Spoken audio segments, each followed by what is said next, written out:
आप सभी को जय मसीह की हिंदी बाइबल स्टडी इस चैनल में आपका स्वागत है। आइए मिलकर एक नए विषय को आज हम सीखेंगे और आज हम एक लाइन पर फोकस करने जा रहे हैं। हम बाइबल में अनेक जगह में इस प्रकार पढ़ते हैं कि परमेश्वर ने उसका मन को उभारा। ये मन को उभारा, इसका क्या मतलब है?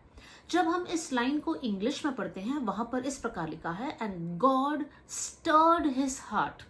दूसरा अनुवाद में इस प्रकार लिखा है, गॉड मूव्ड हिज हार्ट। तो परमेश्वर एक व्यक्ति का हृदय में कार्य किया, या एक व्यक्ति के मन को जब उभारता है, परमेश्वर उस व्यक्ति के साथ क्या करता है? उस व्यक्ति के जीवन के द्वारा प्रभु कुछ करना चाहता है, इसलिए परमेश्वर उस व्यक्ति का मन को उभारता है। जब हम लोग इंग्लिश में पढ़ते हैं स्टर्ड हिज हार्ट, स्टर्ड मतलब जब हम लोग इंग्लिश में सीखते हैं, स्टर का एक मतलब है एक ग्लास में पानी लो और उसमें या तो चीनी डालो, नमक डालो, और जब हम उसको मिलाते हैं तब हम कहते हैं स्टर्ड। तो जब परमेश्वर एक व्यक्ति के हृदय को स्टर करता है तो उसका मतलब है परमेश्वर उस व्यक्ति के मन में या हृदय में एक हलचल को पैदा करता है और वो व्यक्ति प्रभु के लिए कुछ करता है, या उस व्यक्ति के जीवन में ऐसे परिवर्तन आ जाता है कि उस व्यक्ति के जीवन के द्वारा परमेश्वर का योजना, परमेश्वर का उद्देश्य पूरा होता है।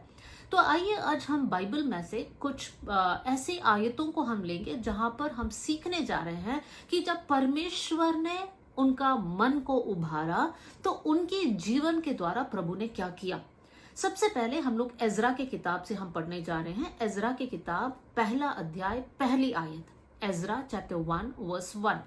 यहाँ पर हम इस प्रकार पढ़ते हैं, फारस के राजा कुसरू के पहले वर्ष में यहोवा ने फारस का राजा कुसरू का मन उभारा कि यहोवा का जो वचन यिर्मयाह के मुंह से निकला था वह पूरा हो जाए। यहाँ पर हम पढ़ते हैं परमेश्वर एक राजा का मन को उभारता है।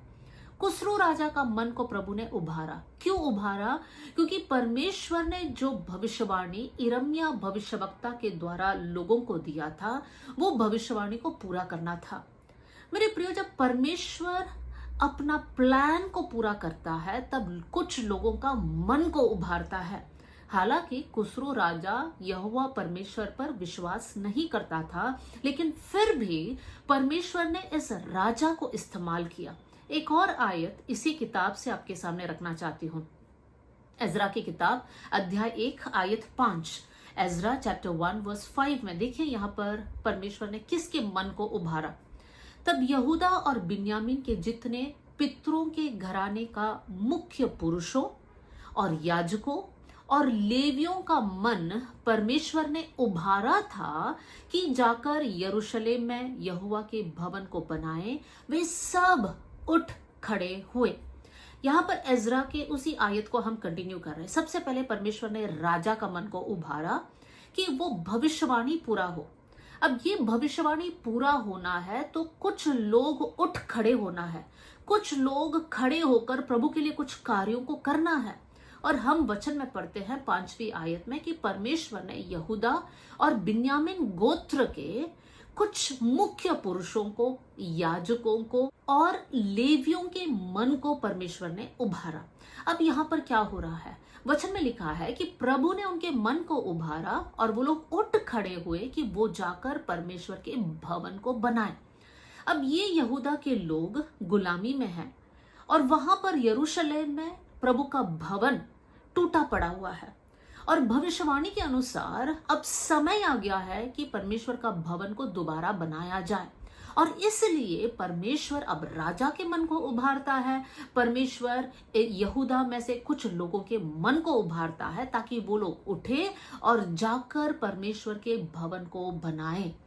मेरे प्रियो, परमेश्वर हर समय में अपने उद्देश्य को रखता है। परमेश्वर ने अपने भविष्यवाणियों को लोगों तक पहुंचाया है और आज भी परमेश्वर अपने काम को पूरा करने के लिए कुछ लोगों के मन को उभारता है। और आज जब हम इस वचन को सुनते हैं, हमें यह समझना है प्रभु ने जिनका मन को उभारा वो लोगों ने प्रभु की सेवा किया, वो लोग परमेश्वर के भवन को बनाए। और आज हमें ये प्रार्थना करना है, प्रभु आप मेरे मन को उभार, मेरा मन को आप टच करना, ताकि मैं आपके लिए, आपके राज्य के लिए मैं कुछ कर पाऊं।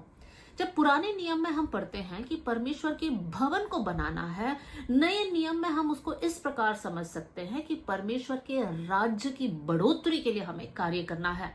परमेश्वर देखता है कौन सा लोग, कौन से भाई, कौन सा बहन परमेश्वर के लिए खड़े रहने के लिए तैयार है। परमेश्वर आपके मन को, हो सकता है काफी दिनों से प्रभु आपके मन में बात कर रहा है, आप महसूस कर रहे हैं कि आपको परमेश्वर के राज्य के लिए कुछ करना है, आपको सुसमाचार लेकर आपके रिश्तेदारों तक बताना है, उनसे शेयर करना है, अपने दोस्तों के साथ शेयर करना है। मेरे प्रियो, जब ऐसी ऐसी बातों को आप महसूस करते हैं तो समझ लेना कि परमेश्वर आपके मन को उभार रहा है। तो उस समय पर आप उसको इग्नोर मत करें, उन बातों की ओर आप तुच्छ नजर से ना देखें, लेकिन आप प्रार्थना करें, प्रभु आपकी राज्य की बढ़ोतरी के लिए आप मुझे इस्तेमाल करना, मेरे मन को आप उभारना परमेश्वर। मेरे प्रियो, जब हम इस पृथ्वी में रहते हैं तो परमेश्वर के राज्य के लिए हमें मेहनत करना है। प्रभु का वचन को हर एक प्राणी तक हमें पहुंचाना है, हर एक व्यक्ति तक हमें पहुंचाना है, ताकि कोई भी नाश ना हो लेकिन अनंत जीवन पाए। और उसके लिए परमेश्वर कुछ लोगों के मन को उभारना चाहता है, और हम प्रार्थना करें, प्रभु आप मेरे मन को उभारना। आइए हम दूसरा एक आयत की ओर जाएंगे, और उसके लिए हम लोग पढ़ेंगे न्यायों की किताब, द बुक ऑफ जजेस, चैप्टर 13 वर्स 24 एंड 25, अध्याय 13 आयत 24 और 25। देखिए यहाँ पर क्या लिखा है। यहाँ पर हम शिमशोन के बारे में पढ़ते हैं। और उस स्त्री का एक बेटा उत्पन्न हुआ, और उसने उसका नाम शिमशोन रखा, और वह बालक बढ़ता गया, और यहोवा उसको आशीष देता रहा। और यहोवा का आत्मा सोरा और यश्ताओल के बीच महनेदान में उसको उभारने लगा। यहाँ पर हम पढ़ते हैं, जब शिमशोन छोटा था, वो प्रभु उसको आशीष देता गया, वो बढ़ता गया, और परमेश्वर उसके मन को उभारने लगा। इसका क्या मतलब है मेरे प्रियो? परमेश्वर एक छोटा लड़का का मन को क्यों उभार रहा है? हम शिमशोन के जीवन को जानते हैं। शिमशोन के माता पिता को काफी समय तक कोई संतान नहीं था, और फिर एक स्वर्गदूत आकर उनसे ये भविष्यवाणी करता है, या ये प्रभु का वचन उनको देता है कि तुम्हें एक पुत्र जन्म होगा, और वो लड़का एक नासरी होगा, वो परमेश्वर के लिए कुछ कार्य करेगा। कौन सा कार्य? हम 13 अध्याय और उसकी 5वीं आयत में हम पढ़ सकते हैं, चैप्टर 13 वर्स 5, उसका बीच में से मैं पढ़ रही हूँ। और शिमशोन के बारे में इस प्रकार भविष्यवाणी हुई, और इजराइलियों को पलिश्तियों के हाथ से छुड़ाने में वही हाथ लगाएगा। अब इजरायली लोग काफी सालों से, लगभग 40 सालों से गुलामी में था। आसपास के देश के लोग आकर इजराइल पर अत्याचार कर रहे थे, और उसके बीच में परमेश्वर ने शिमशोन को रखा, ताकि शिमशोन बड़ा हो जाए और इजराइलियों को पलिश्तियों के हाथ से छुड़ाए। परमेश्वर का एक उद्देश्य, परमेश्वर का एक योजना शिमशोन के बारे में था, और वो ये था कि वो इजराइल को छुड़ाएगा, इजराइल की अगुवाई करेगा। और इसलिए उसके बचपन के बारे में इस प्रकार लिखा है कि वो बच्चा बढ़ता गया, परमेश्वर उसको आशीष देता गया, और परमेश्वर उसको उभारता रहा। मेरे प्रियो, उसका क्या मतलब हो सकता है? परमेश्वर जब शिमशोन को उभार रहा था, उसके मन में कार्य कर रहा था, और परमेश्वर उसको तैयार कर रहा था, परमेश्वर उसको सिखा रहा था कि आगे के दिनों में तुम्हें इजराइलियों के लिए एक बहुत बड़ा कार्य करना है, तुम्हें इजराइलियों को छुड़ाना है, इजराइलियों के लिए लड़ना है, दुश्मन के हाथ से इनको बचाना है। परमेश्वर शिमशोन को अलग अलग परिस्थितियों के द्वारा, अलग अलग हालातों के द्वारा प्रभु उसको सिखा रहा होगा, परमेश्वर उसको बातों को समझा रहा होगा, उसके मन को उभार रहा था, उसके मन में ऐसे कार्य कि इजराइलियों के लिए मुझे कुछ करना है, दुश्मन के हाथ से मुझे छुड़ाना है। मेरे प्रियो, परमेश्वर का एक उद्देश्य शिमशोन के बारे में था, इसलिए परमेश्वर शिमशोन के मन को उभारता रहा। आज मैं ये कहना चाहती हूं, परमेश्वर हम सबके बारे में एक उद्देश्य को रखा है। हम में से कोई भी ऐसा नहीं है जिनके बारे में परमेश्वर कुछ नहीं चाहता। प्रभु जो उद्देश्य हमारे जीवन के बारे में रखता है, वो हमारी हानि के लिए नहीं है, वो हमारी आशीष के लिए है, वो हमारी भलाई के लिए है। हमें सबसे पहले ये समझना है, परमेश्वर का एक उद्देश्य, परमेश्वर का एक योजना मेरे जीवन में है, और वो योजना मेरे काबिलियत से बढ़कर है, और वो योजना मेरे सोच से बढ़कर है। और अगर वो योजना मेरे जीवन में पूरा होना है तो परमेश्वर को मेरे जीवन में कार्य करना है, मेरे मन को उभारना है। मेरे प्रियो, हम में से कोई भी यूजलेस नहीं है, हम में से कोई भी बिना काम का नहीं है। परमेश्वर उद्देश्य को रखा है। प्रभु मेरे द्वारा, आपके द्वारा प्रभु के राज्य के लिए कुछ कार्यों को करना चाहता है। परमेश्वर अपनी महिमा हमारे जीवन के द्वारा प्रकट करना चाहता है। परमेश्वर अपने गुण, अपने चरित्र को अपने जीवन के द्वारा, हमारे जीवन के द्वारा प्रभु प्रकट करना चाहता है। और परमेश्वर जब ऐसा करता है, परमेश्वर हमारे जीवन को तैयार करता है। जो जो परिस्थितियों से हम होकर जाते हैं, जो जो हालातों से हम होकर जाते हैं, जो जो दुख, तकलीफ, अच्छे आशीष, सब कुछ, जो जो बातों से हम होकर जा रहे हैं, वास्तव में परमेश्वर हमको तैयार करता है ताकि हम परमेश्वर के राज्य के लिए उपयोगी हो जाए, प्रभु का उद्देश्य हमारे जीवन के द्वारा पूरा हो जाए। आज अगर आप ऐसे समय से होकर जा रहे जहां पर आपको समझ नहीं आ रहा है कि मेरे साथ क्या हो रहा है, मैं इतने दुख के बीच में क्यों होकर जा रहा हूं या जा रही हूं, लोग मेरी निंदा क्यों कर रहे हैं, इतनी तंगी, मुसीबत, घटी, मेरे घर में इतने प्रॉब्लम्स क्यों हैं, तो मैं ये कहना चाहती हूँ, परमेश्वर अपने उद्देश्य को पूरा करना चाहता है। और प्रभु जब अपना उद्देश्य हमारे जीवन में पूरा करना चाहता है, हमें अलग अलग परिस्थिति से होकर लेकर जाता है, लेकिन परमेश्वर हमारा हाथ नहीं छोड़ता है। परमेश्वर हमारा हाथ को पकड़कर हमारे जीवन में कार्य करता, हमारे मन को उभारता है ताकि परमेश्वर का उद्देश्य हमारे जीवन में पूरा हो जाए। मेरे प्रिय भाई, मेरे प्रिय बहन, आज समझिए, परमेश्वर एक बड़ा कार्य आपके जीवन के द्वारा करना चाहता है और इसलिए परमेश्वर आपके मन को उभार रहा है। जरा सोचिए, पिछले दिनों में परमेश्वर ने कौन कौन सी सोच को आपके मन में डाला कि आप प्रभु के लिए ये कर सकते हैं, आप प्रभु के लोगों के लिए ये कर सकते हैं, आप अपने देश के लिए ऐसा सेवा कर सकते हैं। जो जो सोच आपके मन में आया, उस सोच को आपको तुच्छ नहीं समझना है, उस सोच पर आप ध्यान दीजिए। परमेश्वर आपके मन को उभारता है। आइए तीसरे पॉइंट की ओर हम जाएंगे। तीसरी बात जो मैं आपके सामने रखना चाहती हूँ वो हगाई का किताब 1 अध्याय और 14वीं आयत, हगाई चैप्टर 1 वर्स 14। यहाँ पर हम इस प्रकार पढ़ते हैं, और यहोवा ने शालतिएल के पुत्र जरुब्बाबेल को, जो यहूदा का अधिपति था, और यहोसादाक के पुत्र यहोशू महायाजक को और सब बचे हुए लोगों के मन को उभार कर उत्साह से भर दिया कि वे आकर अपने परमेश्वर सेनाओं के यहोवा के भवन को बनाने में लग जाए। यहाँ पर हम देख सकते हैं प्रभु के लोग हैं, ये लोगों को प्रभु का भवन बनाने में फोकस करना है।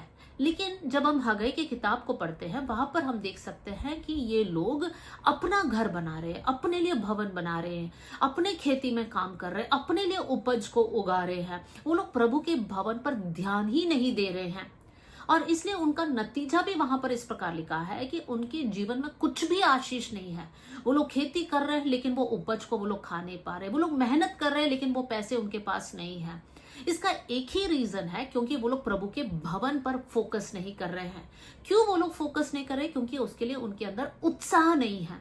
तो यहाँ पर हम पढ़ रहे हैं कि परमेश्वर ने यहोशू महायाजक, जरुब्बाबेल और साथ में कुछ लोगों के मन को उभार कर उनको उत्साह से भर दिया। मेरे प्रियो, हमारे जीवन को भी जब हम जांचते हैं, हमें पता है कि क्या हमें करना है और क्या हमें नहीं करना है। और जो भी हमें करना है, हमें पता है हमें करना है, लेकिन फिर भी हम नहीं करते हैं। फॉर एग्जाम्पल, हमें पता है कि हमें प्रार्थना करना है, हमें पता है कि जो कुछ हमसे होता है, हमें कलीसिया में जाकर, आराधनालय में जाकर हमें सेवा करना है, हमें एक दूसरे की मदद करना है, हमें संगति करना है, एक दूसरे को उत्साहित करना है, लेकिन हम नहीं करते हैं। क्यों? उसका कारण हमें भी नहीं पता है। हमें ऐसा लगता है कि मुझे प्रार्थना करना है, मेरे अंदर से ये इच्छा हो रही है कि मुझे प्रार्थना करना है, लेकिन क्यों नहीं हो रहा है? क्यों मैं बाइबल नहीं पढ़ पा रही हूँ? बहुत सारी ऐसी बातें हैं मेरे प्रियो। उसका एक ही रीजन है कि वो उत्साह की कमी है। हाँ, हम ये भी बोल सकते हैं शैतान का एक हमला है, लेकिन सच में जब हम देखते हैं, जब हमारे अंदर उत्साह नहीं है, हम आगे कदम को नहीं बढ़ाते हैं। आज हम लोग परमेश्वर से प्रार्थना करें, प्रभु मेरे मन को उभार, मेरे अंदर उत्साह से भर दे, ताकि आपके भवन को बनाने में मैं फोकस करूं, ताकि आपकी सेवा करने में मैं फोकस करूं। यहाँ पर यहोवा का भवन बनाने का मतलब है सेवा करना। मेरे प्रियो, सेवा कुछ लोगों के लिए नहीं है। जितने लोग प्रभु यीशु मसीह पर विश्वास करते हैं, जैसे ही हम प्रभु में बढ़ते हैं, प्रभु में हम परिपक्व होते हैं, परमेश्वर हमारे द्वारा कुछ सेवा को चाहता है। वो सेवा कुछ भी हो सकता है, वो प्रचार करना हो सकता है, वो गीत गाना हो सकता है, वो झाड़ू मारना हो सकता है, वो कोई गरीबों को मदद करना हो सकता है, वो बीमारों के पास जाकर प्रार्थना करना हो सकता है, उनके लिए खाना देना हो सकता है, कुछ भी हो सकता है। सेवा का कोई बाउंड्री नहीं है। जो कुछ हमसे हो सकता है जब हम करते हैं, और वो कुछ फायदे के लिए नहीं, जब हम प्रभु के लिए करते हैं, तो वो है सेवा। और परमेश्वर चाहता है कि हम में से हर एक जन सेवा करे। जैसे मैंने पहले कहा, परमेश्वर ने हर एक के जीवन के लिए उद्देश्य रखा है, वैसे ही परमेश्वर हमारे जीवन के द्वारा ये चाहता है कि हम प्रभु की सेवा करें। हम प्रभु के दास दासियां हैं। हम गीतों को गाते हैं, हम प्रार्थना में बोलते हैं, परमेश्वर आप मेरा स्वामी है। जो प्रभु हमारा स्वामी है, तो हमें प्रभु की सेवा करना है। हम प्रभु के दास दासियां हैं, प्रभु के बच्चे हैं, हमें परमेश्वर को प्रसन्न करना है। मैं निर्गमन के किताब से कुछ आयतों को आपके सामने रखना चाहती हूँ और ये बताना चाहती हूँ कि वो लोगों ने सेवा कैसे किया। निर्गमन का किताब अध्याय 35 आयत 21, एक्सोडस चैप्टर 35 वर्स 21। यहाँ पर हम पढ़ते हैं, और जितनों को उत्साह हुआ और जितनों के मन में ऐसी इच्छा उत्पन्न हुई, वे मिलाप वाले तंबू के काम करने और उसकी सारी सेवा और पवित्र वस्त्रों को बनाने के लिए यहोवा की भेंट ले आने लगे। यहाँ पर मिलाप वाले तंबू का एक कंस्ट्रक्शन हो रहा है। तो यहाँ पर लिखा है, जिसके भी मन में उत्साह था, जिसके भी मन में ये इच्छा था, वो लोग आगे बढ़े। उसी अध्याय के आगे जब हम पढ़ते हैं, वहां पर हम पढ़ सकते हैं, कुछ बहनें आगे आकर सेवा करने लगे। मेरे प्रिय भाई बहनों, मिलाप वाले तंबू परमेश्वर अपनी उपस्थिति के लिए बनवाया था, ताकि इजरायलियों के साथ परमेश्वर रहे। मिलाप वाले तंबू मतलब परमेश्वर की उपस्थिति उनके साथ है। तो परमेश्वर की उपस्थिति जहां होता है, परमेश्वर ये चाहता है लोग उत्साह पूर्वक परमेश्वर की सेवा करें।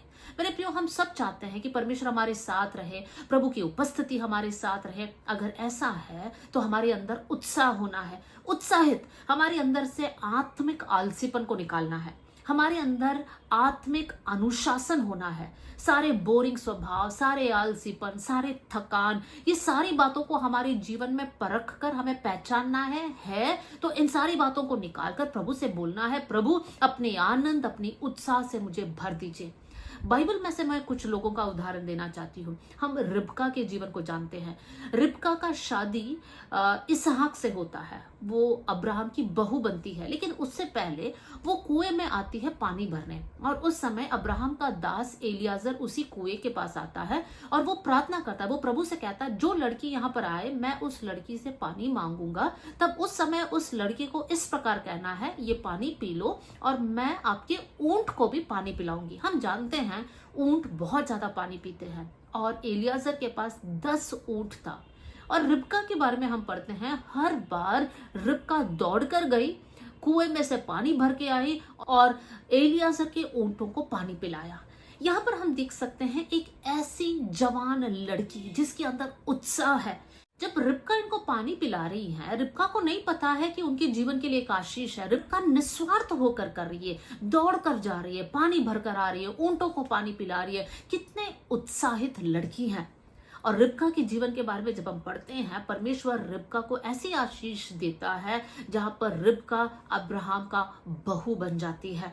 तो अब्राहम का परमेश्वर, इसहाक का परमेश्वर, याकूब का परमेश्वर जब हम गाते हैं, हम प्रार्थना करते हैं, इसहाक की पत्नी रिबका थी। और रिबका की खासियत यह है कि वो एक उत्साहित लड़की थी। हम लोग दाऊद के बारे में जानते हैं। दाऊद भी बहुत उत्साहित एक लड़का था, जवान लड़का। जब दाऊद जंगल में है, तब शेर आता है भेड़ बकरियों को चुराने के लिए, भालू आता है, और दाऊद क्या करता है, बड़े उत्साह के साथ इन जंगली जानवर को मारकर गिराता है। यहाँ पर हम देख सकते हैं कि दाऊद अपना काम सिर्फ नाम के लिए नहीं कर रहा है, लेकिन वो पूरा जान लगाकर वो अपने काम को पूरा करता है।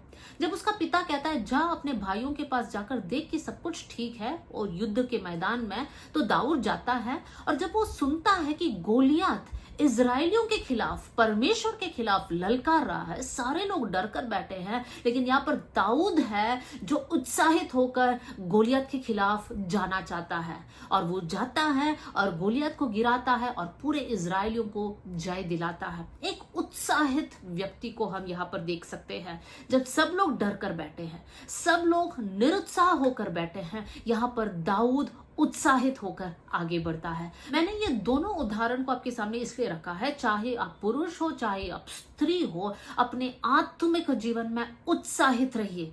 प्रार्थना करने में उत्साहित रहिए, वचन पढ़ने में उत्साहित रहिए, उपवास करने में उत्साहित रहिए, दूसरों की मदद करने में उत्साहित रहिए, सेवा करने में उत्साहित रहिए। परमेश्वर आपके जीवन के द्वारा कुछ करना चाहता है, उस बात को समझकर उत्साहित होकर परमेश्वर के लिए आगे बढ़िए। कुछ और आयतों को मैं आपके सामने रखना चाहती हूँ जहां पर हम समझ सकते हैं उत्साहित रहने से क्या लाभ है। दूसरा कुरिन्थियों अध्याय 9 आयत 2, 2 Corinthians chapter 9 verse 2, यहाँ पर हम पढ़ते हैं, क्योंकि मैं तुम्हारी मन की तैयारी को जानता हूँ, जिसके कारण मैं तुम्हारे विषय में मकदूनिया वासियों के सामने घमंड दिखाता हूँ कि अखाया के लोग 1 वर्ष से तैयार हुए हैं और तुम्हारे उत्साह ने और बहुतों को भी उभारा है। पौलुस कुरिन्थ के कलीसिया को कहता है कि तुम्हारे मन की तैयारी, तुम्हारे उत्साह के कारण बहुत सारे लोगों का मन को परमेश्वर ने उभारा है। किसका मन को प्रभु ने उभारा है और किसके द्वारा उभारा है? पिछले जितने भी आयतों को हमने पढ़ा, हमने ये पढ़ा परमेश्वर ने लोगों का मन को उभारा। लेकिन इस कुरिन्थ के पत्री में हम ये देख सकते हैं, पौलुस कुरिन्थ के लोगों से कहता है कि तुम्हारी उत्साह, तुम्हारी मन की तैयारी ने मकदूनिया वासियों के हृदय को उभारा, दूसरे लोगों के मन को उभारा, अलग जगह में रहने वाले लोगों का मन को उभारा। मेरे प्रियो, हमारी मन की तैयारी, हमारे जीवन के उत्साह के कारण बहुत सारे लोगों के मन को परमेश्वर उभार सकता है। कैसे? वो लोग जब हमको देखते हैं, अपने आप उनके जीवन में एक कार्य होगा। अगर आप निरुत्साह है, अगर आप खुद थके हुए हैं, अगर आप खुद निराशा में है, कैसे आपके जीवन के द्वारा दूसरे लोग उत्साहित होंगे? मेरे प्रियो, हम जब प्रभु में है, हमें ये समझना है, परमेश्वर हमेशा हमें दूसरों के लिए एक आशीष बनाना चाहता है। तो उसके लिए अपने जीवन को समर्पित कीजिए और प्रभु से कहिए, प्रभु मेरे मन को तैयार कर, मेरे मन को उभार, मेरे मन को उत्साह से भर दीजिए, ताकि मैं दूसरे लोगों के लिए एक आशीष का कारण बन जाऊं। एक और आयत को आपके सामने रखना चाहती हूँ, प्रेरितों की किताब अध्याय 14 आयत 2, Acts chapter 14 verse 2। यहाँ पर हम पढ़ते हैं, परंतु विश्वास ना करने वाले यहूदियों ने अन्य जातियों के मन भाइयों के विरोध में उस्काए और कटुता उत्पन्न कर दिया। यहाँ पर हम देख सकते हैं कुछ यहूदी भाइयों के बारे में लूका कहता है कि ये भाई लोग विश्वास नहीं करते थे और इसलिए ये यहूदी भाई लोग अन्य जाति भाइयों के अंदर कड़वापन को उत्पन्न किया, प्रभु के वचन के खिलाफ उनका मन को उस्काया। मेरे प्रियो, ये दोनों आयतों को जब हम रखकर पढ़ते हैं, पौलुस कुरिन्थ के कलीसिया से कहता है, तुम्हारे मन की तैयारी, तुम्हारे उत्साह से बहुत सारे लोगों के मन को परमेश्वर ने उभारा। लेकिन प्रेरितों में हम पढ़ते हैं कि कुछ लोगों की विश्वास की कमी के कारण, उनके ये स्वभाव के कारण कुछ लोगों के मन में कड़वापन आ गया, कुछ लोगों का मन प्रभु के दास दासियों के खिलाफ या विरोध में उठ खड़े हुए। इसका मतलब मेरे प्रिय भाई बहनों, हमारे जीवन के द्वारा या तो हम लोगों को उत्साहित कर सकते हैं, नहीं हमारे जीवन के द्वारा हम किसी के अंदर कड़वापन भी पैदा कर सकता है, हम किसी के अंदर विरोध की भावना को भी हम लेकर आ सकते हैं। तो आज अपने जीवन को जांचिए, परमेश्वर से प्रार्थना करिए, प्रभु जैसे अपने शिमशोन के मन को उभारा, प्रभु जैसे अपने इज़रा में लोगों के मन को उभारा, हगाई की किताब में जरुब्बाबेल, यहोशू महायाजक लोगों के मन को उभारा, प्रभु आज 2025 में आप मेरे मन को उभारना, प्रभु आप अपने कार्य को मेरे जीवन के अंदर करना। प्रार्थना करें, प्रभु आपकी राज्य की बढ़ोतरी के लिए मुझे इस्तेमाल करें। प्रार्थना करें, प्रभु आपकी उद्देश्य मेरे जीवन के द्वारा पूरा हो। प्रार्थना करें, प्रभु आपकी सेवा करने के लिए आप मुझे तैयार करें। प्रार्थना करें, प्रभु मेरे मन को ऐसे उभारना, ऐसे उत्साह से भर देना, ताकि मेरे कारण, मेरे द्वारा बहुत सारे लोग जो निराशा में हैं वो लोग उत्साहित हो जाए, उनका मन उभरने लग जाए। प्रभु मैं ये भी प्रार्थना करती हूँ परमेश्वर, मेरे कारण कोई भी आपके खिलाफ विरोध ना करे, कोई भी किसी के अंदर भी कड़वापन ना आए, प्रभु के वचन के प्रति कड़वापन ना आए, या कोई भी विश्वास के जीवन में ठोकर ना खाए। मेरे प्रिय भाई बहनों, ये एक ऐसा लाइन है जो हमें हर दिन हमारी प्रार्थनाओं में हमें बोलना है, प्रभु मेरे मन को उभार, अपना कार्य मेरे जीवन के द्वारा कर। मेरे प्रिय भाई बहनों, मैं आपको एनकरेज करना चाहती हूँ, परमेश्वर एक बहुत बड़ा उद्देश्य को आपके जीवन के बारे में रखा है, उसको पूरा होना है, पूरा होते हुए देखना है। प्रभु से प्रार्थना करें, प्रभु मेरे मन को उभार। आइए हम लोग प्रार्थना करें। स्वर्गीय पिता, आज का वचन के लिए मैं धन्यवाद देती हूँ। ये वचन सुनने वाले हर एक भाई बहन, प्रभु उनके मन को उभारना, प्रभु जी उनके मन को उत्साह से भर देना, प्रभु जी हर एक आलसीपन, हर एक थकान, हर एक निराशा प्रभु यीशु मसीह के नाम से निकल जाए कर मैं प्रार्थना करती हूँ। प्रभु आपके बेटा, आपकी बेटी प्रभु आपके राज्य के लिए उपयोगी बन जाए, उनके द्वारा बहुत सारे लोग उत्साहित होकर मैं प्रार्थना करती हूँ। धन्यवाद प्रभु कि आपने हमारी प्रार्थना सुन लिया। आदर और महिमा आपको देते हुए प्रभु यीशु मसीह के नाम से हम मांगते हैं, amen. God bless you all. जय मसीह की।